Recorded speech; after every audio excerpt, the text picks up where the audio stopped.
Hello everyone and Assalamu alaikum. This is Introduction to Psychology Part 2 by Dear Knowledge. Okay, so we have completed the Part 3 which was in which we discussed about the 5 important points which needed to be discussed under the topic of classification of motivation, and in Part 2 of the lesson 2 we discussed about the need, drive, incentive, which needed to be understood before the beginning of or before starting the classification of motivation. So if you have missed any previous lecture, I have given all those links in the description section. Go ahead, click on those links and watch those videos. So in this video, we'll start with the part 4 of the lesson 2. Lesson 2 is about the classification of motivation, which is a bit long topic to discuss. So that's why I divided this lesson into different parts, so it will be easy for you to understand the topic more easily. So let's start with the part 4, which is about Murray's classification. And after Murray's classification, we'll discuss the Maslow's classification of motive.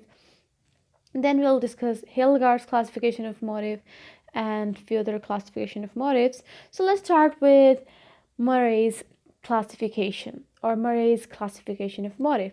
So Murray has listed 12 viscerogenic or physiological motives and 28 psychogenesis or psychological needs. So viscerogenic needs arouse motives such as thirst or pain avoidance and etc.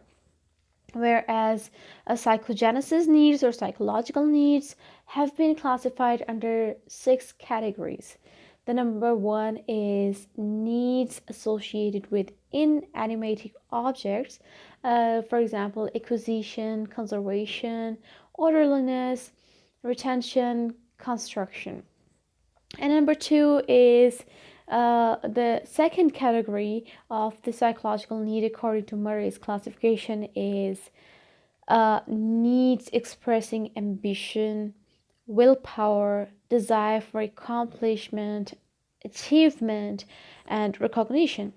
And the third category includes needs having to do with human power exerted, resisted, or yielded to dominance, difference, or autonomy.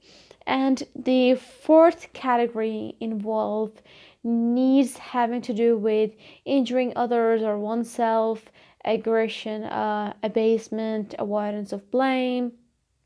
And the fifth category involves a need having to do with affection between people, affiliation, and rejection, nurturance, and succurrence. And the last category, according to Murray's classification, the last category of psychological need is needs which are additionally socially relevant and play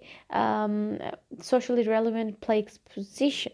So this was about today's video. If your concept is clear, you can like the video. If not, you can ask us in the comment section and we'll be happy to help you out. Plus, if you're new to this channel, you can subscribe to Dear Knowledge. You can subscribe to our channel, click on the bell icon, so wherever the new video is uploaded, you will never ever miss any notification. Plus, you can share the link of this video and the link of our channel with your family members and friends, because sharing is caring. Until then, Allah Hafiz.